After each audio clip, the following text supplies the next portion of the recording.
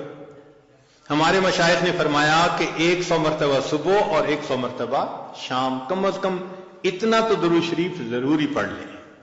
ایک صحابی رضی اللہ عنہ پوچھتے ہیں اللہ کے نبی صلی اللہ علیہ وسلم میں کتنا درود شریف پڑھوں؟ فرمایا زیادہ پڑھ، چوتھائی حصہ. زیادہ پڑھو گے تو فائدہ زیادہ. اللہ کے نبی صلی اللہ علیہ وسلم آدھا حصہ. بھائی زیادہ پڑھو گے تو زیادہ فائدہ. 3 حصے. فرمایا اور زیادہ تو 4 حصے. جب انہوں نے کہا کہ میں پورا وقت درود شریف پڑھنے میں لگا دوں گا، نبی اسلام نے فرمایا اذن یغفر لک ذنبک، تیرے گناہوں کو بخش دیا جائے گا اور تیرے غموں کو تیرے سر سے اتار دیا جائے گا. تو درود شریف کے پڑھنے سے اللہ تعالیٰ گناہوں کو معاف کرتے ہیں اور دھو لیتے ہیں. صدیق اکبر رضی اللہ عنہ فرمایا کرتے تھے کہ ٹھنڈا پانی آگ کو اتنا جلدی نہیں بجھاتا جتنا جلدی درود شریف کا پڑھنا انسان کے دلوں کی ظلمت کو مٹا دیتا ہے. سیدنا علی رضی اللہ عنہ فرمایا کرتے تھے کہ اگر اللہ تعالیٰ اور اس کے رسول صلی اللہ علیہ وسلم نے تسبیح، تکبیر، تحمید، تہلیل ان کے فضائل نہ بتائے ہوتے تو میں اپنا پورا وقت درود شریف کے پڑھنے میں گزار دیتا. تو ہم بھی درود شریف پڑھیں کم از کم 100 مرتبہ صبح اور 1 مرتبہ شام. اس سے کیا ہوگا کہ دل کو غذا پہنچ جائے گی. چوتھی چیز اللہ کا ذکر کرنا، ذکر لسانی یا ذکر قلبی جیسا بھی معمول ہو. ذکر کے کرنے سے اللہ تعالیٰ کی رحمت اترتی ہے. اور حدیث پاک سے دلیل نزلت علیہم السکینہ، ان کو رحمت ڈھانپ لیتی ہے. ملائکہ آ جاتے ہیں ان کے اوپر. جہاں لوگ مل بیٹھتے ہیں مختلف جگہوں سے آئے ہوئے اللہ کو یاد کرنے کے لیے، تو ذکر کرنے سے سکینہ کا نازل ہونا بھی اس بات کی دلیل کہ انسان کے دل کو غذا ملتی ہے. ذکر سے ذات کی محبت بھی پیدا ہوتی ہے. جتنا جس چیز کا تذکرہ زیادہ کریں اتنا اس سے محبت ہوتی ہے. تو کثرت ذکر کا حکم اس لیے کہ اس سے اللہ رب العزت کی محبت انسان کے دل میں پڑتی ہے. یہ نغمہ فصل گل و لالا کا نہیں پابند، بہار ہو کے خزاں لا الہ الا اللہ. ہمیشہ ذکر کرنا ہے، ہر وقت کرنا ہے. موسموں کے بدلنے کا اس پہ اثر نہیں ہوتا. اس لیے ہمارے اکابر صبح شام کا کچھ وقت تھا جس میں تنہائی میں بیٹھ کے اللہ کا ذکر کثرت کے ساتھ کیا کرتے تھے. پھر پانچویں چیز جس سے کہ انسان کے اوپر رحمت اترتی ہے وہ ہے اتباع سنت. جتنا ہر عمل سنت کے مطابق ہوتا جائے گا اتنا اللہ کی رحمت ہم پہ برستی جائے گی. جتنا ہر عمل سنت کے مطابق. اس لیے ہمارے سلسلہ آج نقشبندیہ میں بیعت ہونے کے بعد پہلا کام یہی بتاتے ہیں، ہر کام کو سنت کے مطابق کرنا ہے. سر کے بالوں سے لے کے پاؤں کے ناخنوں تک اپنے آپ کو سنت کے مطابق ڈھالنا ہے. کیوں؟ ایک تو اجر ہے، ایک قرب ہے، اللہ کی محبوبیت ملتی ہے، اور تیسرا یہ چیز انسان کے روح کی غذا بھی ہے. دلیل قرآن عظیم الشان میں سے ارشاد فرمایا اطیعوا اللہ والرسول لعلکم ترحمون، اللہ اور اس کے رسول کی اطاعت کرو تو کیا ہوگا؟ تمہارے اوپر رحمت برسے گی۔ تو اتباع سنت سے بھی انسان پر رحمت برستی ہے۔ پھر چھٹی چیز اہل اللہ کی صحبت اختیار کرنا۔ قرآن مجید میں تو حکم دیا گیا یا ایھا الذین آمنوا اتقوا اللہ وکونوا مع الصادقین، یہ کونوا حکم ہے، اور حدیث پاک میں بھی حکم دیا گیا۔ نبی علیہ السلام نے ارشاد فرمایا علیکم بمجالسۃ العلماء واستماع کلام الحکماء فإن اللہ تعالی یحیی القلب المیت بنور الحکمہ کما یحیی الارض المیت بماء المطر، کہ جس طرح بارش کے اترنے سے اللہ مردہ زمین کو زندہ کر دیتے ہیں، اسی طرح اہل اللہ کی حکمت بھری باتوں سے اللہ دلوں کو زندہ فرما دیتے ہیں۔ تو دلوں کو غذا کا ملنا حدیث سے ثابت، اس لیے تو فرمایا کہ انسان کہیں نہ کہیں اپنا تعلق جوڑے۔ مجدد ثانی رحمۃ اللہ فرماتے ہیں کہ ان مشائخ کی نظر شفا اور ان کا کلام کیمیا ہے، ان کا کلام کیمیا اور ان کی نظر شفا ہے وہی تیرے زمانے کا امام برحق،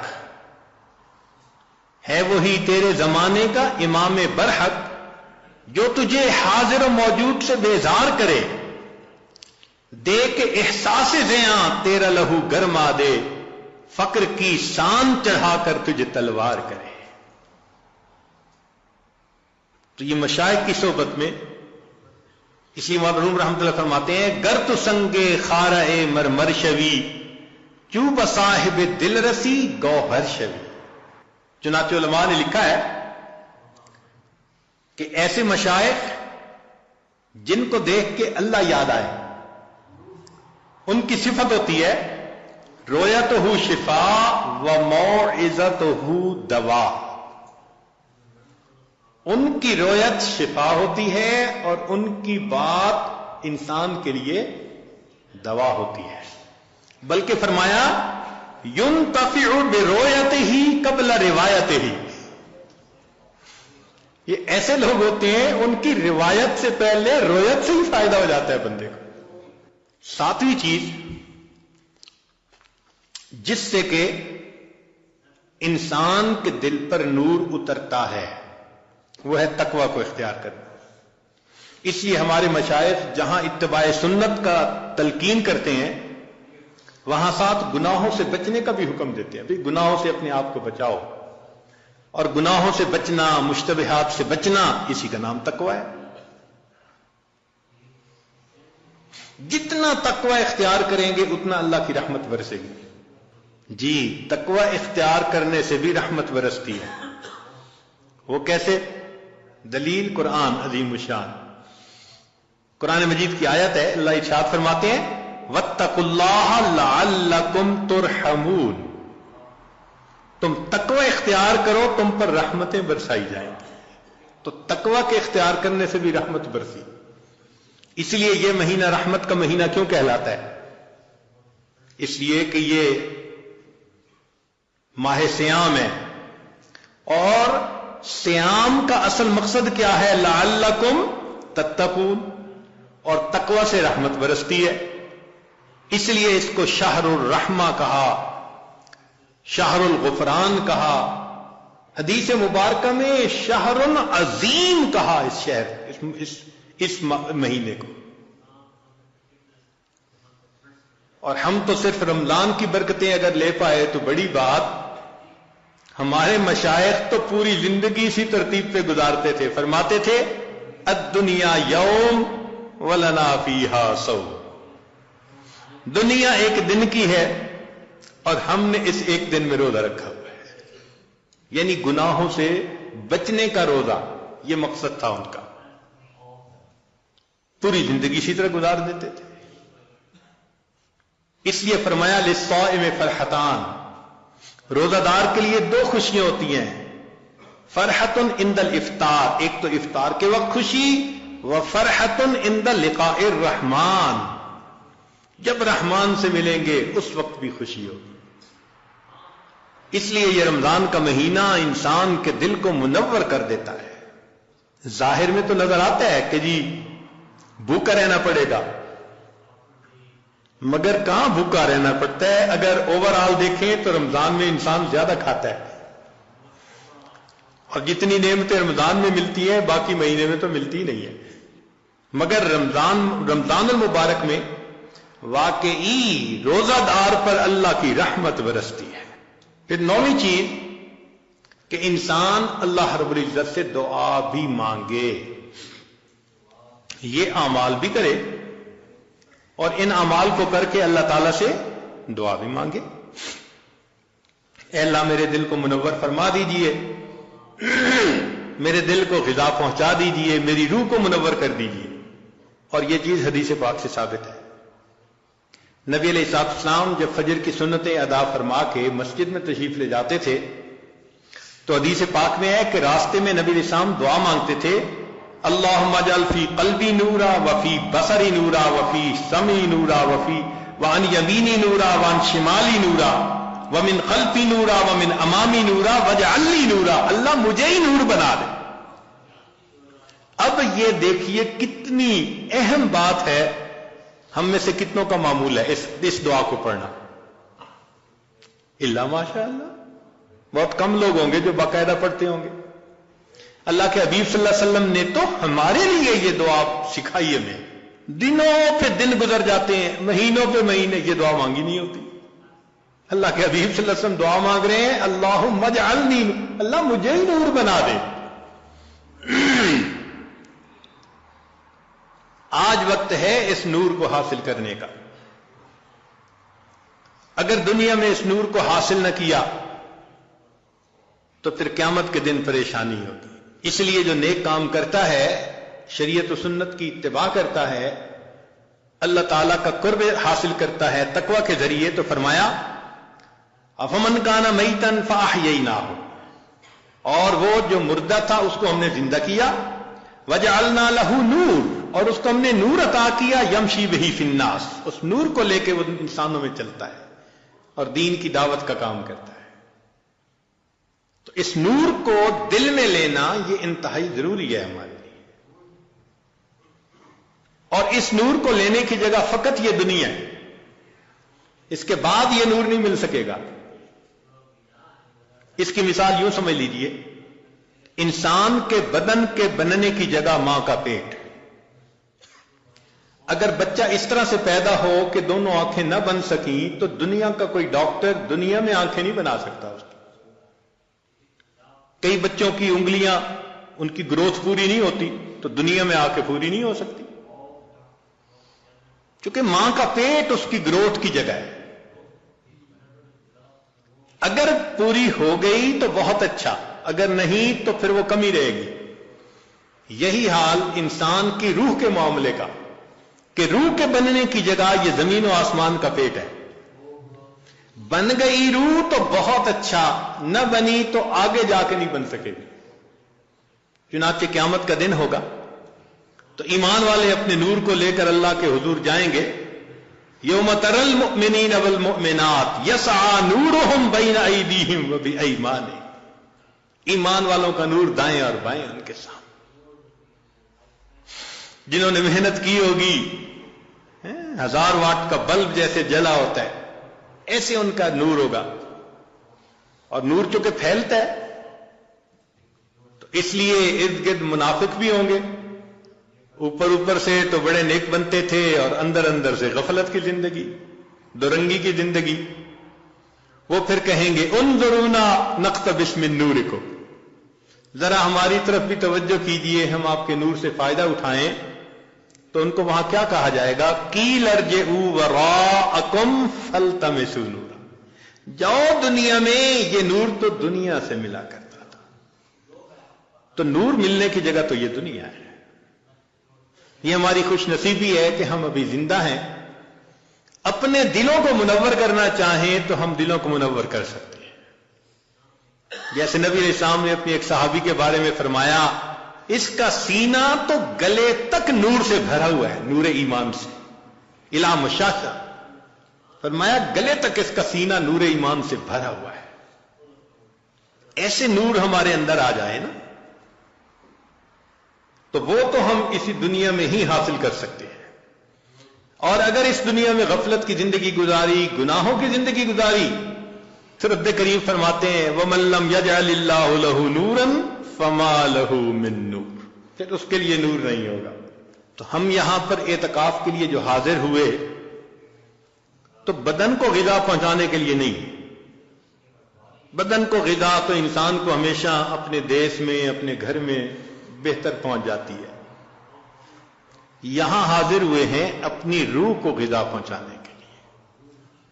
تو آج اس عنوان کو اس لیے ذرا کھولا کہ ہمیں یہاں اعتکاف میں بیٹھنے کا مقصد واضح ہو جائے کہ ہم نے کچھ اعمال کرنے ہیں، پھر اللہ سے مانگنا ہے، اور اس اعتکاف کے دوران اپنے دل کے نور کی اس کمی کو ہم نے پورا کرنا ہے، اور اگر اس کمی کو پورا نہ کر پائے اور زندگی کا وقت گزر گیا، پھر حسرت اور ندامت کے سوا کچھ نہیں ہوگا۔ ذرا سوچئے تو صحیح، قیامت کا وہ دن ہوگا جب انسان روشنی کو تلاش کرتا پھر رہا ہوگا اور اندھیرا ہوگا چاروں طرف، اور پھر اگر حکم دے دیا گیا کہ اس کو لے جاؤ جہنم میں، اللہ اکبر کبیرہ۔ روح البیان تفسیر میں لکھا ہے کہ 10 جانور جنت میں جائیں گے، ایک بقرہ گائے جائے گی جس کو ذبح کرنے کا موسیٰ علیہ السلام کو حکم ہوا تھا، یونس علیہ السلام کی حوت مچھلی، القبش اسماعیل علیہ السلام کا، ان کی جگہ جو مینڈا ذبح ہو گیا تھا وہ بھی جنت میں جائے گا، اجل ابراہیم علیہ السلام کا جس کو وہ بھون کے لائے تھے فرشتوں کو کھلانے کے لیے، نملہ سلیمان علیہ السلام کے لشکر کو دیکھ کر جس چیونٹی نے بات کی تھی، النمل ایتھا النمل ادخلوا مساکنکم، وہ چیونٹی بھی جنت میں جائے گی، ہدہد جس نے سلیمان علیہ السلام سے گفتگو کی تھی وہ پرندہ بھی جائے گا، صالح علیہ السلام کی ناقہ اونٹنی بھی جنت میں جائے گی، اور نبی علیہ السلام کی ناقہ بھی جنت میں جائے گی، اور عزیر علیہ السلام کا گدھا بھی جنت میں جائے گا، اور 10واں اصحاب کہف کا کتا بھی جنت میں جائے گا۔ اب ذرا غور کیجئے وہ کیا منظر ہوگا کہ یہ جانور تو جا رہے ہیں جنت میں، اور جس کو اللہ نے آنکھیں دی، دل دماغ دیا، نعمتیں دی، وہ انسان اپنی غفلتوں کی وجہ سے جہنم میں۔ اگر اس وقت گدھے نے یہ کہہ دیا اے انسان تو مجھے بے وقوف سمجھتا تھا نا، گالی بھی دینی ہوتی تھی کسی کو بے وقوفی کی تو گدھا کہتا تھا، آج وہ بے وقوف تو جا رہا ہے جنت میں، تو کہاں کا عقل مند نکل آیا کہ تو جہنم میں۔ ما جاءکم نذیر، ڈرانے والا نہیں آیا تھا، کہیں گے ڈرانے والا تو آیا تھا، لو کننا نسمع او نعقل ما کننا فی اصحاب السعیر، اگر ہم سنتے اور ہماری عقل کی رتی ہوتی ہمارے پاس تو ہم پھر جہنم میں نہ جاتے۔ اس کا مطلب یہ کہ ہم سنتے نہیں، سوچتے نہیں۔ اور گدھے کی بات تو ایک طرف رکھ دیں، اگر اصحاب کہف کے کتے نے اس وقت کہہ دیا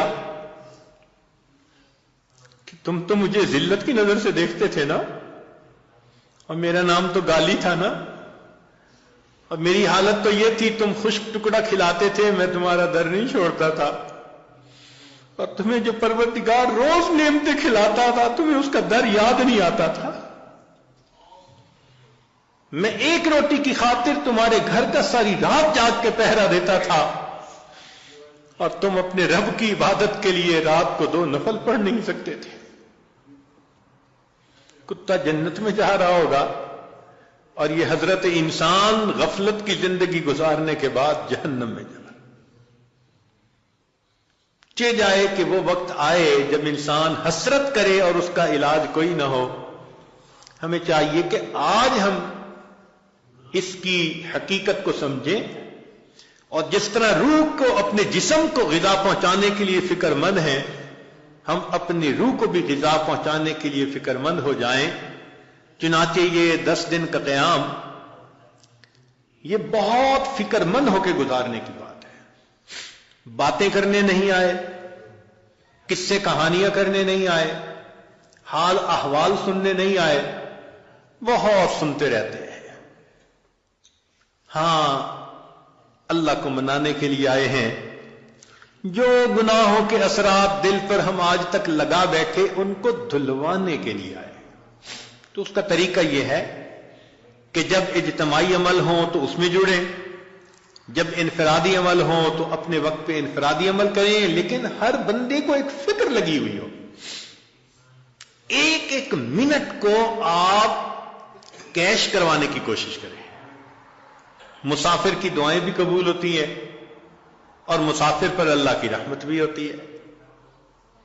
تو اعتکاف میں آنے والے مسافر بھی ہیں، اور جب ایک جگہ پر ہوں اور سب اللہ کے حضور متوجہ ہوں تو اللہ کی رحمتیں اور زیادہ متوجہ ہوتی ہیں۔ حدیث پاک میں ہے نا، من بلاد شتیٰ و قبائل شتیٰ، مختلف شہروں سے مختلف قبیلوں کے لوگ جب ایک جگہ آ کر اکٹھے ہوتے ہیں اللہ رب العزت کو یاد کرنے کے لیے، تو فرشتے اتنا اترتے ہیں کہ آسمان تک ان کا تانتا بند جاتا ہے، اور رب کریم اتنا خوش ہوتے ہیں ان سے کہ جب فرشتے واپس جاتے ہیں تو ان سے کارگزاری سنتے ہیں۔ تم نے میرے بندوں کو کس حال میں پایا؟ وہ تو جانتے ہیں مگر ان سے کہلوانا چاہتے ہیں، اور بالآخر فرماتے ہیں کہ اچھا ان کو کہہ دو کہ یہ بخشے بخشائے اپنے گھروں کو چلے جائیں، میں نے ان کے گناہوں کو ان کی نیکیوں میں تبدیل فرمایا۔ یا اللہ، کچھ تو وہ بھی تھے راستہ گزرنے والے ویسے ہی کھڑے ہو گئے تھے۔ رب کریم اتنا خوش ہوتے ہیں کہ فرماتے ہیں اچھا ہم قوم لا یشقی جلیس، ایسے لوگ ہیں ان کے پاس بیٹھنے والا بدبخت نہیں ہوتا۔ تو جب پاس بیٹھنے والا بدبخت نہیں ہوتا تو جو خود اس قوم میں شامل ہوں وہ کیسے بدبخت ہو سکیں گے؟ اور ہمارے مشائخ نے لکھا کہ بدبخت وہ ہوتا ہے جو ایمان کے بغیر دنیا سے چلا جائے۔ تو یہ حدیث پاک اشارہ کر رہی ہے کہ ایسی محفلوں میں بیٹھنے والا بندہ بالآخر دنیا میں ایمان کی سلامتی کے ساتھ چلا جاتا ہے۔ تو ان محفلوں کی قدر کریں، فکر کریں، اپنے سیل فون کو یا تو سائلنٹ کر دیں یا بند ہی کر دیں 10 دن کے لیے۔ یہاں گھنٹی کی آواز نہ سنائی دے، بات کی آواز نہ سنائی دے۔ جب نہیں تھے یہ سیل فون، دنیا کے کام کاروبار پھر بھی چلتے تھے۔ 10 دن کے لیے بند ہو جائے گا، کام کاروبار پھر بھی چلیں گے۔ نہ آسمان پہلے گرا تھا نہ اب گرے گا، تو اتنا اہم نہ اس کو بنائیں۔ اب اس کو ایک طرف کر کے تلاوت میں لگے ہوں، تسبیحات میں لگے ہوں، نمازوں میں لگے ہوں، دعا میں لگے ہوں، اجتماعی عمل میں، بس ان اعمال میں، قرآن مجید کی تلاوت میں آپ لگے رہیں۔ اللہ تعالی ہم میں سے کسی کی عاجزی کو تو قبول فرما لیں گے نا۔ آخر اتنے لوگ جو ہیں کتنے ٹوٹے دلوں کے ساتھ یہاں پہنچے ہیں اور کتنے مجاہدوں کے ساتھ پہنچے ہیں۔ انتظام نہیں تھے، مشکل سے انتظام ہوا، چھٹیاں نہیں ملتی تھی، دعائیں مانگ مانگ کے چھٹیاں لی، کیسی کیسی کوشش کے بعد بالآخر یہاں پہنچے۔ اللہ تعالیٰ قدردان ہے، وہ یقیناً آنے کی قدر فرمائیں گے۔ تو ہم اپنے اس وقت میں اللہ تعالیٰ کی رحمت کو اپنی طرف متوجہ کریں۔ پروردگار عالم ہمارے گناہوں کو معاف فرمائے اور ہمارے اس 10 دن کو ہمارے لیے اپنے قرب کا ذریعہ بنائے۔ وآخر دعوانا ان الحمد للہ رب العالمین۔